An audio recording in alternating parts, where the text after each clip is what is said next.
योजना। साईं बाबा द्वारा कुष्ठ रोग से मुक्ति। साईं बाबा शिरडी के लोगों को बहुत अधिक प्यार करते थे और इसलिए वे शिरडी में आने वाले प्रत्येक बला का निवारण करते थे। वे हमेशा शिरडी वासियों की सहायता के लिए तैयार रहते थे। शिरडी वासी भी बाबा को ईश्वर के समान मानते थे।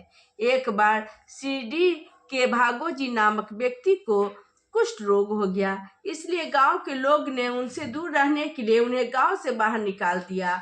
अब भागोजी गांव के बाहर कुटिया बनाकर रहते थे, जहां लोगों का आना जाना कम रहता था। उस दिनों बरसात का मौसम था, तेज आंधी चल रही थी। गांव के सभी लोग अपने अपने घरों में छिपे हुए थे। किसी की बाहर आने की हिम्मत नहीं हो रही थी।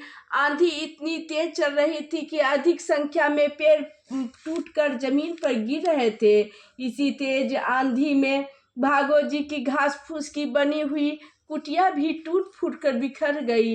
इस विध्वंस को देखकर भागोजी चीखते चिल्लाने लगे, लेकिन इस तेज आंधी और बरसात में कोई भी उनकी चीख पुकार सुनकर उन्हें बचाने नहीं आया। भागोजी गांव की ओर दौड़े। उनके सामने जो भी दरवाजा था उसे खटखटाते, लेकिन किसी ने भी अपने यहाँ उन्हें शरण नहीं दी। भागोजी कुष्ठ रोग से ग्रसित थे, इसलिए उन्होंने कोई भी शरण देने के लिए तैयार नहीं था। जब किसी ने उन्हें अपने यहाँ शरण नहीं दी तो वे चिल्लाते हुए मस्जिद की ओर भागने लगे कि अचानक ही उनका पैर फिसल गया। वे जमीन पर गिर पड़े।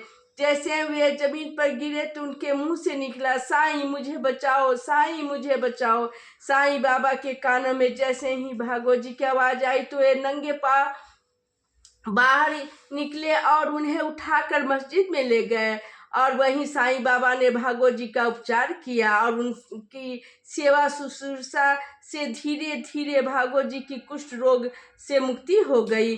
फिर तो पूरे गांव में यह खबर फैल गई कि साईं बाबा ने कुष्ठ रोगी भागोजी को कुष्ठ रोग से छुटकारा दिला दिया। देखते ही देखते यह बात आसपास के लोगों में भी फैल गई। चारों तरफ यही चर्चा होने लगी कि साईं बाबा कोई साधारण व्यक्ति ना होकर चमत्कारी व्यक्ति हैं। कोई उन्हें सिद्ध पुरुष कहता तो कोई उन्हें साक्षात भगवान का अवतार कहता।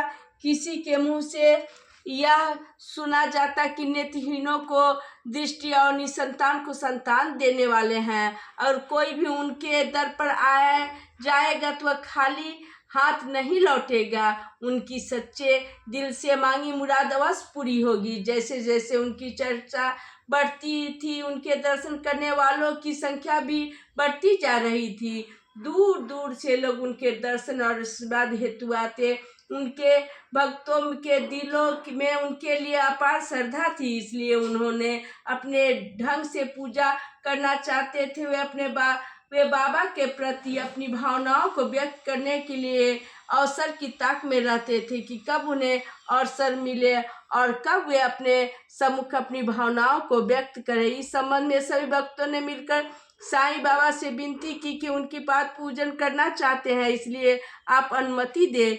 इस पर साईं बाबा ने उन्हें समझाते हुए कहा, भक्तजनों, आपको इसकी क्या जरूरत है। मेरे दिल में आप सभी के लिए अपार स्नेह है और आप सभी के दिलों में मेरे लिए अपार सम्मान है, अतः इसकी क्या आवश्यकता है। मेरी कृपा तुम पर सदैव बनी रहेगी। इस तरह साईं बाबा हर एक भक्त पर कृपा बरसाते हैं। ओम साईं राम, ओम साईं राम।